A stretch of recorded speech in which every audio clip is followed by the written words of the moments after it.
या या ललिता दी या.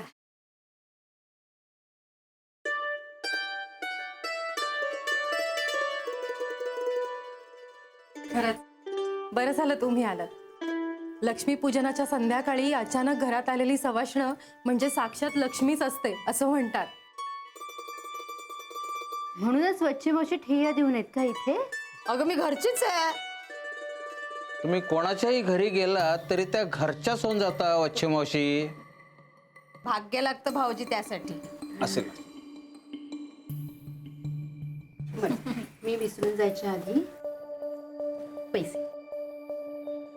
अहो पण अहो पैसे कुठे पळून जात होते का? अहो नाही ते बरोबर आहे, पण एवढी छोटी रक्कम लक्षात राहिली नसती माझ्या आणि तुम्ही मागितलेही नसते. म्हटलं जातोच होतं देऊन टाकावेत म्हणून.